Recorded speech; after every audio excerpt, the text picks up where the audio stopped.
Hello guys welcome to another blog. फेरि म आज एउटा नयाँ ब्लग लिएर आएको छु। म आज तुलसीपुरको गणेश पार्कतिर घुमघाम आफ्नो फ्यामिलीसँग र म कस्तो देखेको छु भन्नु सबैले गाइज। यो तुलसीपुर गणेश पार्क र यहाँ के रहेछ सबै कुरा देखाउने छु है तपाईहरुलाई। ल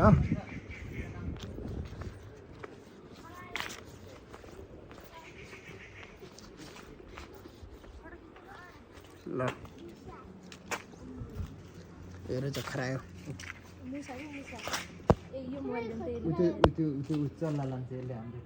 मुसा खरायो मुसा उल्लु अरे हैन बाजो उल्लु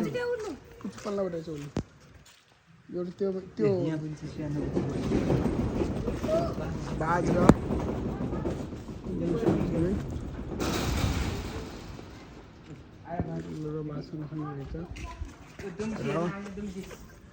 दुम्सी कहाँ ओ दुम्सी पनि रहेछ दुम्सी माटो मर्या बस्या छ दुम्सी भन्ने काँडा कति कहाँ तल झर्या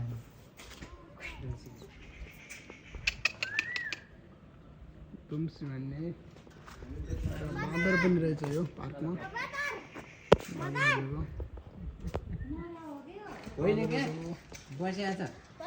मरेको जन्म राख्नु ए पापा गोली पापा बाँदर ओ दिदी गोली यसमा चाहिँ अब खाली हो गोली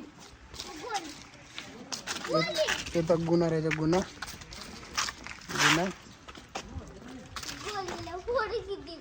ए गुना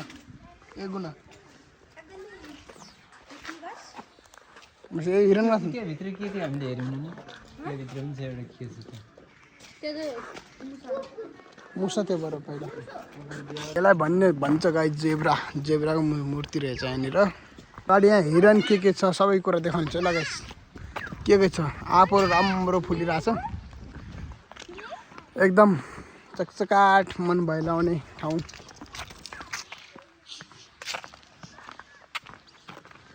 र हाम्रो बुढी चाहिँ यता हेर न बुढी के छ रमाइलो लागिरहेछ। हाम्रो छोरा हेलो बाबु कस्तो लाग्यो रमाइलो लागेको छ हाम्रो छोरालाई रमाइलो लागेको छ भन न हजुर भन न रमाइलो लागेको छैन बाघ हेर्ने हो बाघ कहाँ छ बाघ बाघले खायो भने के हुन्छ त ऊ त बाघ छ रे खायो भने चाहिँ के हुन्छ ऊ त छ अरे ऊ त हाम्रो साला ओ त हाम्रो ससुरा आउँदै छोराले के गरेको घोडालाई छोयाऊ कस्तो थियो जेब्रा हो के हो जेब्रा हो नि ए यहाँनिर गाइस यो चितुवा भन्छ कि रतुवा र चितल रहेछ यो है यो बस्यो टक्क लाएर यो त चाहिँ 70 मुर्ग अङ्कुश त्यहाँ नगएछ खान्छ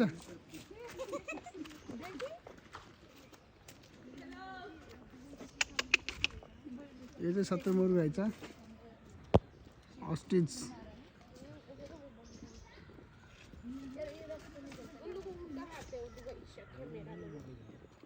यो 70 मुर्ग अस्टिच रहेछ।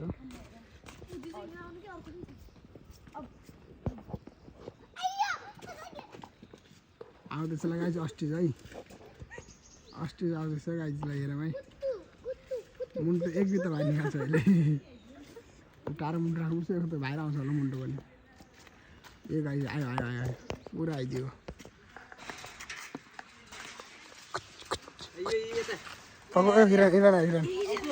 हिरण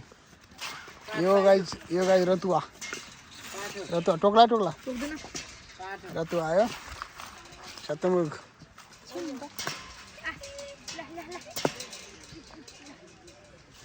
क्या अरे घरिमा अल्झिन बडे करे पो पार्दिन्छ नि खाँदो रे त्यसो त बाबु अनि के लाग्छ पत्ता हो चाप मारे त नगर उल्टा काम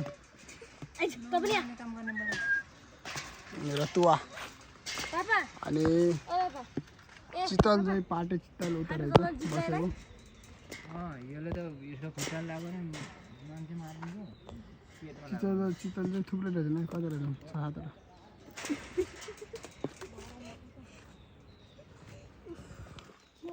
के हो बाबा तुरमुर अस्टिज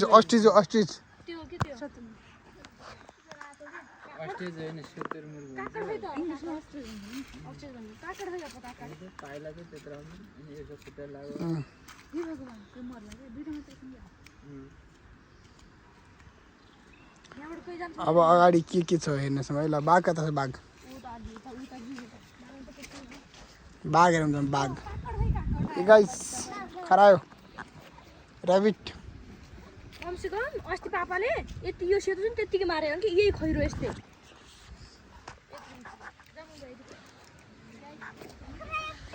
धेरै रहेछ नि खरायो त खरायो चाहिँ धेरै रहेछ गाइस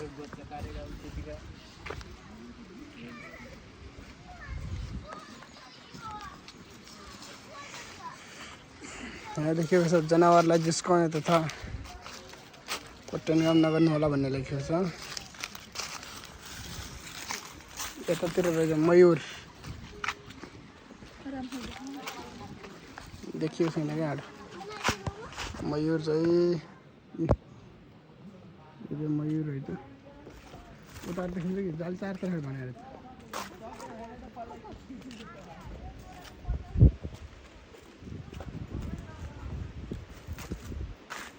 मयूर रहेछ मोर देखिस मोर यो पङ्खवाला होइन नि बोद्धलो नि बोद्धो हो मयूर होइन मयूर हान्छ बोद्धडै हो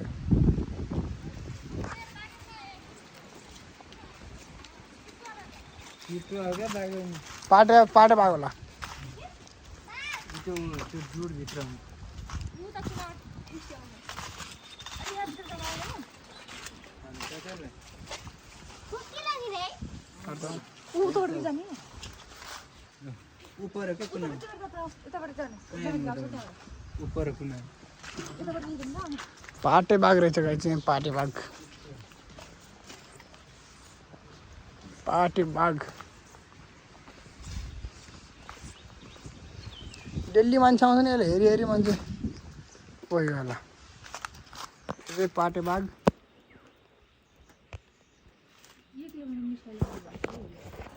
यो चाहिँ म मेरो बुढी माम पाटे बाघ मेरो छोरो कसलाई छोडिदियो बाबु बाघलाई बाघले खायो भने के हुन्छ बाघहरू त पारि यसलाई बाघ देखाइदियो त उसलाई बाघ देखा चाहिँ कता छ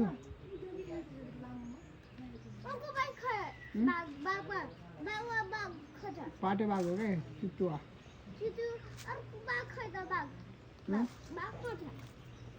बाघ थियो त्यो हेर्दै पारि यहाँ हेर्दै उठेर देखा त्यसलाई देखा छैन हेर देखिस् बाघ हो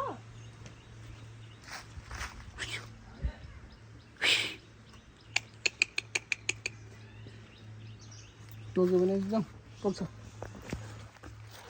यो चाहिँ यहाँको बोटिङ गाइड्स बोटिङ गर्ने मान्छे बोटिङ हो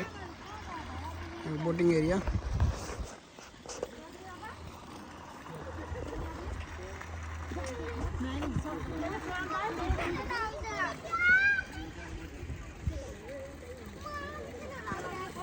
भोलेनाथको मूर्ति कलाकार बनाएको डिजाइन यतातिर आउँदा दामी रहेछ ल बाबुहरूले यसो जाने कुरा गरिरहेको थियौँ ल यो चाहिँ यहाँको बोट गाइस हामी नगर टिकटक बनाऊ के एउटा ल्याउने बोट हो गाइस यहाँको ए मेरो छोरा कस्तो लाग्यो छोरा अब बाबु रमाइलो लाग्यो उता बुढी अङ्कल यस्तो गर्दा